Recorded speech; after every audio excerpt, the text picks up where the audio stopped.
Assalamualaikum warahmatullahi wabarakatuh. Perkenalkan, saya Ribirianti dengan NIM 2311127 yang pada kesempatan kali ini akan membuat sebuah video untuk memenuhi tugas mata kuliah penelitian tindakan kelas. Nah, di depan saya ini sudah terdapat PowerPoint yang telah saya buat dan akan saya paparkan, yaitu mengenai studi kasus, strategi metode pengajaran dalam penyelesaian, dan metode PTK Emical Hound. Nah, selanjutnya yang pertama adalah studi kasus.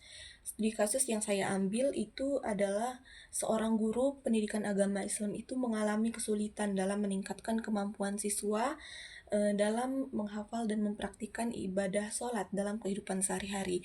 Nah, dalam permasalahan ini bagaimana sih cara kita untuk menyelesaikan atau untuk bisa agar permasalahan tersebut dapat diatasi. Nah, di sini saya sudah mendapatkan strategi atau metode dalam penyelesaiannya, yaitu dalam mengatasi masalah yang telah saya sampaikan sebelumnya. Guru bisa menggunakan metode drill atau latihan berulang.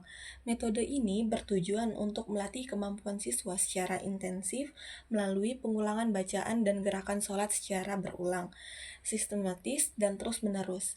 Strategi pengajarnya mengutamakan pembelajaran langsung dengan pendekatan praktik dan koreksi langsung oleh guru agar kesalahan bisa segera diperbaiki.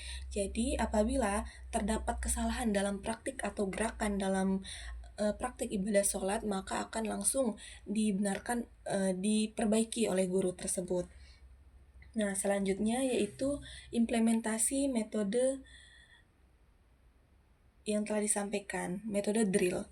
Nah, metode ini dilaksanakan secara rutin selama 1 bulan, yakni sebanyak 2 kali dalam seminggu. Setiap dari sesi latihan berdurasi 20-30 menit.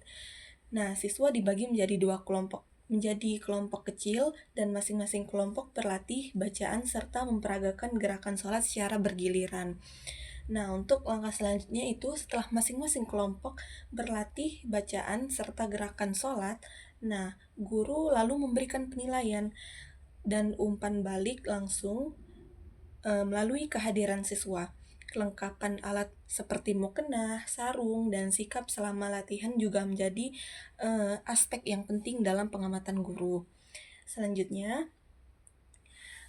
apa saja langkah-langkah PTK Emical Hound dengan metode drill? Yang pertama adalah selection atau pemilihan masalah. Dalam hal ini, guru mengidentifikasi apa saja permasalahan rendahnya kemampuan siswa terhadap bacaan dan gerakan sholat itu. Nah, dan bagaimana juga kedisiplinan mereka selama latihan. Yang kedua adalah collection, yaitu pengumpulan data awal.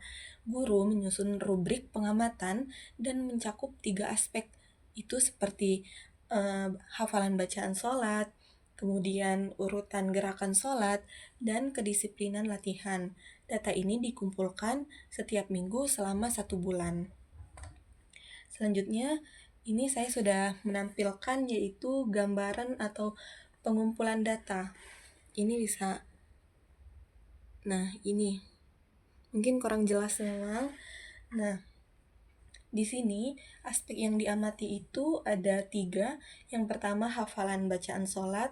Indikatornya ada kelancaran dan ketepatan menghafal bacaan sholat.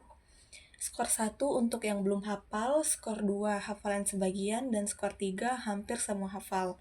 Nah, untuk yang kedua yaitu urutan dan gerakan sholat. Gerakan sholat ini berindikator pada ketepatan gerakan dalam urutan sholat saat praktik, saat siswa sedang melaksanakan praktik atau bacaan sholat. Nah, ini skor 1-nya itu yaitu tidak urut dalam gerakan sholat, skor 2-nya itu masih butuh bimbingan dari guru, dan skor 3-nya adalah urut dan sudah tepat. Selanjutnya, aspek yang diamati yang ketiga adalah kedisiplinan dalam latihan.